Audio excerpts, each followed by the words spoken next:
noon pa lang, kung meron ng sapat na ebidensya, makakagawa na sila ng kaso, but there has been no case against Vice President Sara Duterte even until now. So, feeling ko pang public optics lang yan. Gusto, ang plano nila ay manood yung mga impeachment tapos doon nila sisiraan si Vice President Sara Duterte. But at the same time, it's not working kasi firstly, people are not interested in seeing politicians fight. Ang gusto ng mga tao ay makahanap ng solusyon para sa mga problema natin ngayon sa gas prices, sa ekonomiya, sa rising electricity cost, kasi yung energy, magkakaroon din tayo ng energy crisis ngayon. That's what the people want to see, and the impeachment is just serves as a distraction from the bigger picture at hand. And feeling ko wala din naman talagang magiging endgame yung impeachment na to. They just plan to try to attack the VP through the impeachment court, but ultimately they will fail because sobrang taas pa rin ang ratings, and she's still projected to be the winner for 2028. Ayan, siguro kung amin na lang kita kasi isa talaga sa, siguro siya talaga yung pinakaunang nagpaabot sa'yo nung una kang na-expel. Diba, it was VP Sara who sent a message to you after kang na-expel. Sabi niya wala daw siyang telephone number sa'yo. So, kaya ano na lang siya ng statement. What's your message to VP Inday? I also wish her the best, especially in this moment of impeachment, especially na ang dami ng daming ginagawang issues laban sa kanila. But ultimately, I hope and I believe that good will prevail over evil. And I believe that she will become president in 2028, and I will do what I can to help make that a reality. Wow! Ganda naman, di ba? At syempre, napakalaking impluensya niyang gagawin ni Kong Miao para sa mga kabataan, no? In fact, yung aking mga anak, no, nasa college na, and senior high, sabi nila, kakaiba talaga daw si Kong, no? Kaya, I'm sure na sa mga kabataan, nagkaroon sila ng panibagong pag-asa na pwede ka palang magsilbi sa sa gobyerno na tama ang puso mo. No? So, Kapeni? Basta, ang observation ko, nakaskala naman kasi. Talagang tama talaga na ang numero ay numero lang. Never judge because bata pa yan, wala yung boses. Wala. Puro games lang yan. Di ba? Huwag niyo pakinggan yan, naglalaro lang yan. Tapos kung ang tao, masalamat tayo sa mga makabagong pamamaraan that we can really update kung ano yung real score. Why?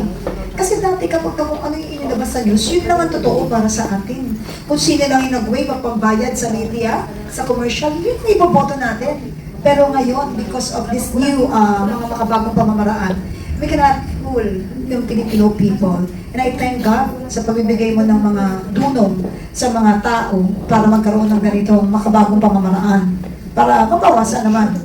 At hindi tayo gawing mangmang at huwag tayong tinatarantado lagi-lagi. At gusto ko nang malaman, ano ba yung tunog ng buhaya? Paano? Kasi, di ba alam mo naman that I compose song? Gusto ko, without words, kasi ngayon talaga, I believe that the children is our future. Biglang kumanta. I believe that now, actions speak louder than words. So siguro, without lyrics at all, we can make or create a song para sa yung tunog lang ng tapos yung chorus. Kasi alam mo, karamihan ng mga magagandang salita, mababangong pangako, parang pagod na ang Pilipino. Hindi na sila naniniwala. So tunog na lang ng miyaw at tunog na lang ng mga buhaya ang pakinggan natin to remind us kung paano tayo niloko. Paano tayo ginahasa. Paano ginahasa? Sabi nga ni Kapora Gidote. What can you say about my opinion? Hindi, Kong, itanong natin kay Kong. Nung nandun ka sa kasi di ba, pangalawang taon na nila itong ginawa tong impeachment eh. So, approximately in the House of Representatives, lahat ng mga committee hearings nila na ginawa, lahat ng magkano kaya ang total na inabot na ginastos ng ng mga kongresista. At saka nung naghi-hearing kayo, meron bang mga pagkain na siniserve doon sa House of Representatives para sa lahat ng mga tinatawag nilang mga testigo at mga kwento mo naman yung experience mo nung ikaw ay ginagawa nila yung mga committee hearings para sa preparasyon ng pag-file ng impeachment case to the Senate. Well, as we can see, very well-fed yung mga crocodiles doon. So yes, marami talagang pagkain na sinserve doon. Sa House, meron kaming 4 plenary sessions, may mga libreng buffet. And sa mga committee hearings, usually one per person. May mga food taps, drinks, everything. And ang laki na talaga ng budget. Estimated from 2025 impeachment and 2026 impeachment kung pagsasamahin niyo lahat ng mga... Kasi nag-shift din sila eh. Mga vote ng yes, magkakaroon ng increased budget allocations. Pinagsama mo natin, possibly billions na. Ito yung tanong ko, did you ever know kung itong di ba, kasi may private prosecutors. Saan nang galing ang pinambabayad sa kanila? Well, di ko alam, kasi it cannot be I don't believe it would be a private person that is sponsoring the impeachment. So, it has to be public funds kung ganun. And they're not very open to disclosing the funds for the private prosecution. At hindi din sila nagre-release ng hindi sila nagre-release ng funds o kung paano nila ginagastos yung pera para sa impeachment. But we can already see that millions and So, hundreds of millions. parang naging confidential funds. It's very confidential. Kasi wala. Oo, walang transparency, no? Kung dapat i-audit natin ang House of Representatives. Kasi, alam mo kung bakit ko to biniring up? Kasi, di ba, dininay ng Senate yung gastos para sa pagkain ng prosecution. Eh, di ba, this is yung defense, di ba? Dininay yung budget allocation para sa pagkain ng defense. Ang prosecution, ang gumagastos doon kasama. Kailangan lang magtanong kayo mga kababayan, di ba? Kasi ayaw nilang gumastos, magkano lang yung inabot ng 1 million for the whole duration of the 92 days, di ba? Pero sila, ang dami nilang gastos, tsaka sabi ko nga, I started in the Senate 1999, so ilang impeachment din yung na-witness ko na. Parang wala namang naging issue dun sa pagkain na hindi pa kakainin, di ba? Ngayon lang nagkaroon ng issue na hindi pa kakainin. Kung kailan bumaha ng mga mali-malitang pera sa mga politiko at sa mga kongresista, according sa mga nag-witness, no?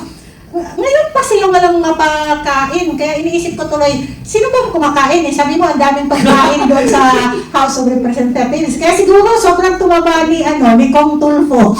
Sana ang umubos ng budget ng pagkain. Sorry po ha, inaano ko lang. Kasi hindi ka naman ganun kataba noon. Alam mo kung nakakatabi nanonood kita, parang nasa panel si Kong Kiko, parang inaantay ko sabihin ni Kong Kiko, Madam Chair, I beg your pardon. Pero alam mo, sa totoo lang, si Kong Kiko walang reservation eh. Pag nagsalita, straightforward ka ng tanong mo, straightforward din ang sagot niya. Bumaligtad ka ng tanong mo, straightforward pa rin siya. Kaya, alam mo, yun ang kinatakutan. Kaya inagaan nila yung pagsira. But they could put a good man down. At saka hindi. Tingnan yung itsura. Tingnan yung itsura nila. At saka itsura ni Edson nung dumating. Oo, tingnan mo. Ang presko-presko, ang kinis-kinis. At saka dami pa ng pagkain. Bakit nanonood? Di ba pagkagutom ka nanonood yun dito? Anong tawag? May tawag si Kong. Anong tawag doon, Kong? Ay, yung rabies. Hindi daw yung pagsisinungaling, baka may rabies. Kaya nga, nakabagay tayo. Maladampot na naman tayo dito. Sabi ko sa inyo, spare me.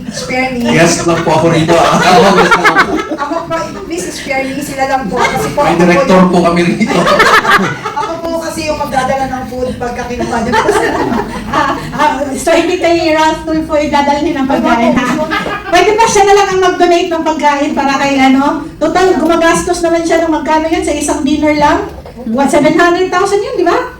Magkano yun? Sa Las Vegas. Sa Las Vegas. Mga millions yun eh, millions. Grabe. Kaya nga, millions, di ba? Tapos yung ng buong defense team is, ako po, huwag kang magagalit sa akin, ako po ay nananawagan kay Congressman Tulfo, pwede bang bawas-bawasan mo yung pang Las Vegas mo, ikaw na mag-donate ng pagkain para sa para sa defense. Total, kayo naman ang namerwisyo kay BP Inday Sara. Alam nyo mga kababayan, kalokohan ito na hindi babadgetan. Kasi part ito sa pagkatapos niyan, pagdating ng dulo ng year-end sa Senado. Alam ko to kasi galing ako sa Senado di ba?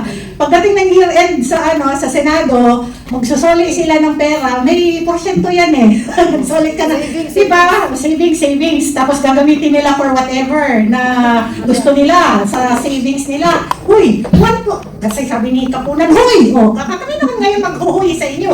Huy, mga senador, gamitin nyo yung pera ng taong bayan dahil piniperwisyon nyo yung binoto ng 32 million Filipinos kahit walang saysay ang impeachment trial na yan. Tapos ngayon, ayaw nyong pakainin. Kaming mga bumoto sa kanya. Oo, kami naman yung taxpayer. Gusto namin pakainin nyo yung defense team.